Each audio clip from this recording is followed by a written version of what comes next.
You are watching WPTV.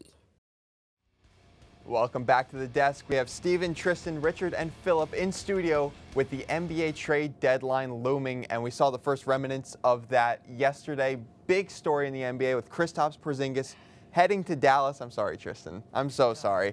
Steven, break down the trade. What went on here?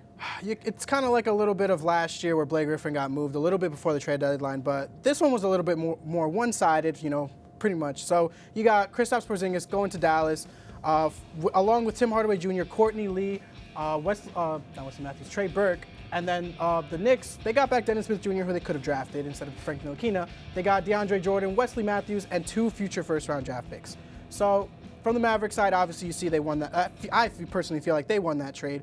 You know, they get Kristaps Porzingis. They got guys that can help, like Tim Hardaway, like Courtney Lee, Trey Burke, guys that can fill in the roster. You know, they needed another starting point guard to fill in for Dennis Smith Jr. They got Trey Burke. I feel like the Mavericks pretty much won that trade. As our resident Knicks fan, Tristin, are you happy with this? I'm in pain with this. I feel that. I feel in a way that not only did the Knicks lose this, but I feel like they were robbed. Like, yeah, you get back Dennis Smith Jr., but that's someone who you could have drafted instead of Frank Ntilikina, who, as of right now, has not lived up to anything anything that anyone thought he would do. He's young. His ceiling is still there. I don't think he's going to reach it. DeAndre Jordan, maybe a couple years ago, would have been worth it. Overall, this is painful. I feel like I need to tune in here because I feel like the trade's not nearly as one-sided as people are making it out to be. If anything, the Knicks could be considered winners in this. I think we're looking way too short-sighted in all of this. Not only did they dump off the horrible contracts of Tim Hardaway Jr. and Courtney Lee, ones that were done during the Phil Jackson administration, they did lose Porzingis, but I don't think that's nearly as bad as people are making it out to be. I mean, the guy still has not played since he tore his ACL. He's been out already a year, a whole full year, has not played any contact basketball. A 7'3" guy with a lower leg injury. Who knows how well he could bounce back? They got out of paying him a potential crazy contract that he might not have been worth afterwards, and they got draft picks in between. They free up $76 million of cap space this summer to get 2 free agents. I think long-term we could see this as a Knicks win. Yeah, I'm going to agree with Filip on that one. I don't think you could say it's a bad move yet for the Knicks. Too short-sighted to think. Yeah, it's too short-sighted. I mean, they did finally get a true point guard in Dennis Smith Jr., which they hope to be, and they freed up a lot of cap space. I mean, even if they land one max player coming up maybe on the deadline or even in the summer, it's a better fit than having an injury-riddled Kristaps. I think the most important thing about this trade is the fact that they still have their unprotected first-round pick this year, because it's going to be a top 4 pick. More than likely, it's going to be a top 4 pick. They're in the top 3 of the lottery right now. As long as they keep that pick, if they get a high draft pick this year, get 2 free agents in the summer, have a ton of cap space, their future is loaded. There's so much potential for the team. It's worth noting, 2 years ago on this very show, you debated for the Kings in that Boogie Cousins trade. And I think you might have been right about that. We think about things too short term. I mean, I remember back when I first heard that Paul George got traded for Oladipo and Sabonis, I thought the Thunder robbed them.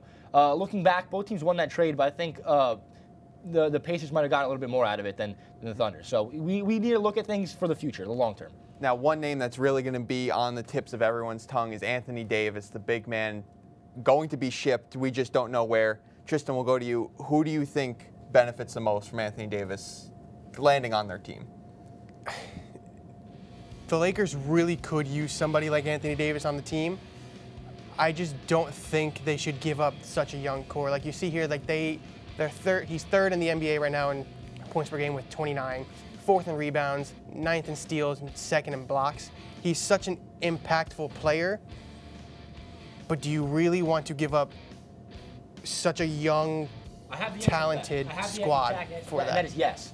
Yes, of course. You give up everything you have for Anthony Davis. This guy is a generational talent. This has the potential of being the most important trade for a veteran in the league since Kareem Abdul-Jabbar was traded from the Bucks to the Lakers in '76. This guy's put numbers right now. Players in NBA history, in the entire history, who averaged 29, 2.5 blocks, 1.5 steals. There's only 4 guys on that list. Anthony Davis has already done it before, And it's him alongside legends like Robinson, Hakeem Olajuwon, and Kareem Abdul-Jabbar. It's a hefty load, and if you add in rebounds in there, he's the only player in history to ever do that. He's 25 years old. Why would you not put everything you have for Anthony Davis? My problem with that would be it's too much.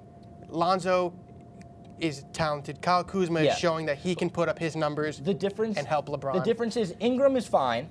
Kuzma's fine. Lonzo is fine. All those players are fine. Sure, if you're looking to rebuild, those are complementary pieces.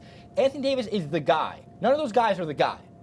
If you're looking to have a championship team, those aren't going to be the second best player in an NBA team, especially not in the near future. Anthony Davis could be the best player on a championship team if built around him correctly, and I think he's going to take over the reign of LA once LeBron's kind of he's going to pass the torch to Anthony Davis, and I think as far as for Anthony Davis' future and the most likely spot, that's probably it's LA. I feel like probably LA. Shams already reported that AD does not want to go to the Boston Celtics as a long-term decision, so it would be a rental if he does get traded there in the offseason. But I'd probably say the Lakers might be one of the only options. They have the most assets other than Boston to really get that deal done. But I feel like the Lakers, Magic Johnson offered 5 different trade offers for Anthony Davis. But I feel like if they can try and get Anthony Davis without giving up Kyle Kuzma, then I feel like that's the best trade to do, because you need supporting cast. You can't just have 2 big-headed monsters and then the rest of the roster's trash. So they need to keep Kyle Kuzma. It's going to be interesting to see if or when the Pelicans deal Anthony Davis, and there's going to be tons of other trades over the next week. Trade deadline is Thursday. Steven, I understand you have prediction or something that could happen at the trade deadline that you think would benefit some teams. Yeah, so I was looking at the Utah Jazz, who need an upgrade at the point guard position. It was actually reported this morning that the Jazz are actually looking into the trade that I built. So I felt, pretty good about it.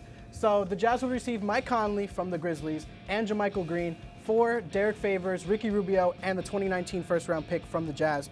I think it benefits both teams. You get an upgrade from the three-point line in Mike Conley, and still a good playmaker. So I feel like it's still good. Philip, what do you have in terms of potential I was trades? talking with Richard before. The 76ers are a big name that I think have to move before the deadline, and I'm thinking they go to the Pelicans. Nikola Mirotic is an expiring free agent. Trade away Wilson Chandler. He's an expiring free. And the Pelicans have shown interest in Furkan Korkmaz as a shooter.